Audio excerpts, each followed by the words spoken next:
যদি কেউ নিউ আলিপুরের আশেপাশে থাকেন তাদেরকে আপনারা আমাদের সঙ্গে যোগাযোগ করতে বলতে পারে বা আমার নাম্বার দিয়ে বলতে পারে যে যারা কোথায় যাবেন সেটা আমি বলে দিতে পারি।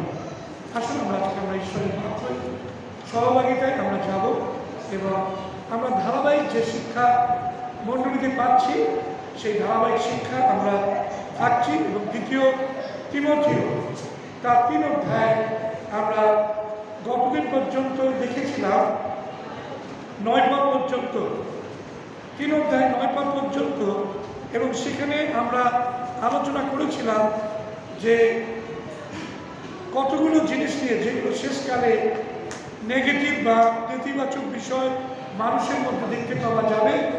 সেগুলো আমরা দেখেছিলাম যে মানুষ হবে দুঃসাহসী, মানে এমন সাহস, ভালো কাজে সাহস নয় কিন্তু মন্দ কাজে সাহস, মন্দ কুপ্রবৃত্তি জন্য সাহস, সাহসিকতা, এটাকে বলা হয় দুঃসাহস। আমরা আলোচনা করেছিলাম গর্বান্ধ। গর্বান্ধ হচ্ছে গর্বে আনন্দ, অর্থাৎ গর্বে অন্ধ।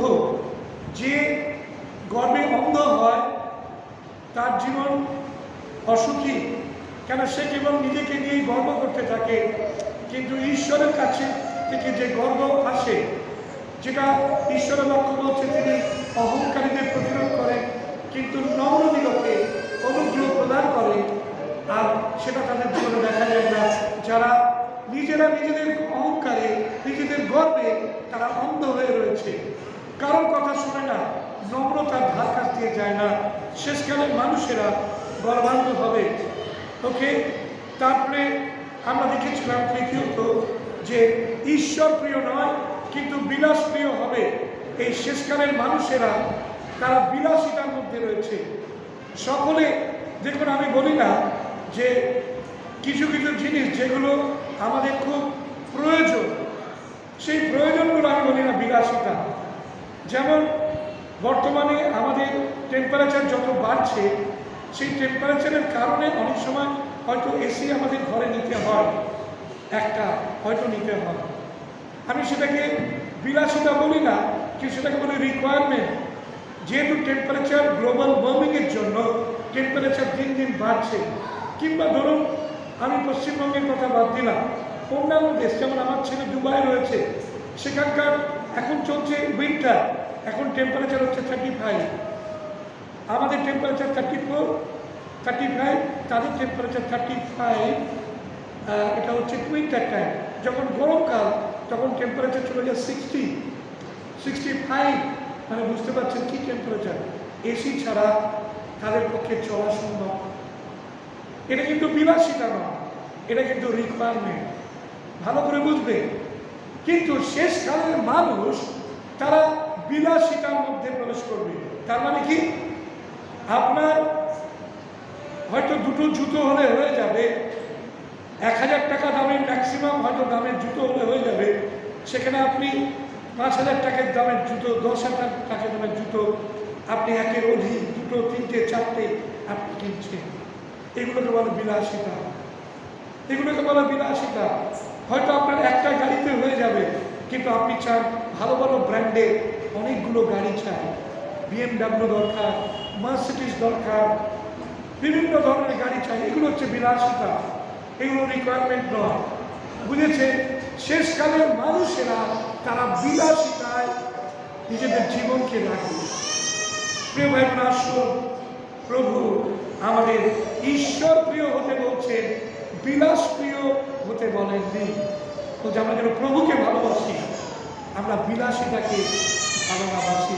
কেন? বিলাসিতার কারণে আমরা মন্দতার পথে চলে যেতে পারি, আমরা মন্দ প্রফেশন আমরা অনেক সময় মনোনীত করতে পারি, কেননা আমার অনেক অর্থের প্রয়োজন, in order to satisfy my desires. আমার যে বিলাসিতা রয়েছে, ইচ্ছা রয়েছে, মানসিক কাজ রয়েছে, সেগুলোকে পূর্ণ করার জন্য আমি মন্দ আমার উপার্জনের পথকে বেছে নিতে পারি, যেটা ঈশ্বর অনুমোদিত নয়। বিলাসিতা থেকে দূরে আসি।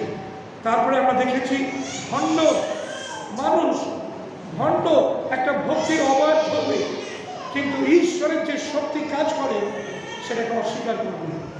ওখানে বলছে ভক্তির অবৈধারী কিন্তু শক্তির অস্বীকারী। তোমরা এইরূপ মানুষদের থেকে তোমরা সরে যাও। প্রিয় ভাই বোন, আসুন আমরা যেন ভণ্ড না হই এবং যারা ভণ্ডামির মধ্যে রয়েছে তাদেরও সঙ্গে যেন আমাদের কোনো যোগ সাজেশ না থাকে। পঞ্চম, আমরা দেখেছিলাম নষ্ট বিবেক, করাপ্টেড মাইন্ড। আমাদের বিবেক, আমাদের মন এই শেষকালে করাপ্টেড, সবসময়ের জন্য দুষ্টুমিতে পরিপূর্ণ, সবসময় মন্দ চিন্তা, মন্দ বিষয়গুলো মনের মধ্যে খেলে যায়। প্রিয় ভাই বোন, আসুন আমরা যেন এই মন্দ চিন্তা থেকে দূরে আসতে পারি। আমাদের বিবেকটা যেন নষ্ট হয়ে না যায়, করাপ্টেড না হয়ে যায়। সেই জন্য ঈশ্বরের বাক্য বলছে, কলসীয় তার 3:15 লেখা আছে যে ঈশ্বরের বাক্য প্রচুর পরিমাণে তোমাদের অন্তরে অবস্থান করুন। হালেলুয়া! ঈশ্বরের বাক্য যেন প্রচুর পরিমাণে আমাদের অন্তরে অবস্থান করে, আমাদের মনের মধ্যে যেন ঈশ্বরের বাক্য ঠাসা থাকে, যেন সেই বাক্যগুলো আমাদের মনের মধ্যে খেলতে পারে, যেন কোনো মন্দ চিন্তা, নষ্ট বিবেক যেন আমাদের জীবনে না থাকে। আমি গতদিন আলোচনা করেছিলাম যে আমাদের যে চেতনা, যেটাকে বলছে ফিলোসফিক্যাল ওয়ার্ড, চেতন, ঠিক আছে, সেটা 3টে স্তর নিয়ে আমি আলোচনা করেছিলাম। একটা হচ্ছে কনসাস, মানে কনসাস স্টেজ, যে স্টেজে চেতনটা খুব অ্যাক্টিভ থাকে, যেটা আমরা যে আমাদের যে সংবেদগুলো রয়েছে, যেগুলো আমাদের চক্ষু, কর্ণ, নাসিকা, জিহ্বা, ত্বক, যে সেন্সেশন অর্গানগুলো রয়েছে সেগুলোর সঙ্গে খুব অ্যাক্টিভলি ইনভলভ রয়েছে সেই চেতন। তারপরে দ্বিতীয় বলেছিলাম আমি যে সাবকনসিয়াস মাইন্ড, সেটা হচ্ছে অবচেতন মন, ঠিক আছে, এবং তারপর হচ্ছে আনকনসিয়াস মাইন্ড বা অচেতন মন। যে 3টে স্তর যে বলেছিলাম যে আমাদের চেতনটা যেন ভালো থাকে, তাহলে যদি ভালো চেতনা থাকে তাহলে সাবকনসিয়াস মাইন্ডে যদি কখনো সেই চেতনা প্রবেশ করে সেই ভাবটা, তাহলে সেটা ভালোই থাকবে। আপনি ভালো স্বপ্ন দেখবেন, আপনি ঈশ্বরের বিষয়কে ভাববেন, আপনি ভালো বিষয় চিন্তা করবেন, কেননা আপনার চেতনটা ঠিক আছে। তাহলে সাবকনসিয়াস মাইন্ডে যদি কখনো সেটা প্রবেশ করে তাহলে ভালো জিনিসটা প্রবেশ করবে, আপনি ভালো জিনিস স্বপ্নে দেখবেন। আপনি মন্দতা সারাদিন চিন্তা করছেন, চেতন অবস্থায় মন্দতা রয়েছে, সেই মন্দতা যদি সাবকনসিয়াস মাইন্ডে চলে যায় পাস করে, তাহলে কিন্তু আপনি রাতেও স্বপ্ন দেখবেন সেই সমস্ত মন্দ বিষয়, যেগুলো আপনি সারাদিন চিন্তা করবেন, সেটা কিন্তু রাতে আপনি সেটাই দেখবেন। আর আনকনসিয়াস স্টেজ, যেটা গতদিন আমি বলছিলাম যে অচেতন মন, সেই জায়গায় যদি কখনো ওই মন্দ যেগুলো আমরা চিন্তা করি সেগুলো যদি সাবকনসিয়াস মাইন্ড দিয়ে অচেতন জায়গায় পৌঁছে যায়, তখন কিন্তু সেইখান থেকে ফিরে আসা খুব মুশকিল। তখন সেটা হচ্ছে স্পিরিচুয়াল র্যাম, সেটা হচ্ছে আধ্যাত্মিক বিষয়, সেই অচেতন জায়গায় যেখানে আত্মা কাজ করে, সেইখানে যদি মন্দতা প্রবেশ করে যায় তখন আত্মা কখনোই কাজ করতে পারে না, কেননা মন্দতা সেই অচেতন জায়গায় গিয়ে পৌঁছে গিয়ে সবসময়ের জন্য একটা বাধা প্রদান করে, আর তখন স্পিরিট গিয়ে কিছুতেই আপনার মধ্যে কাজ করতে পারে না।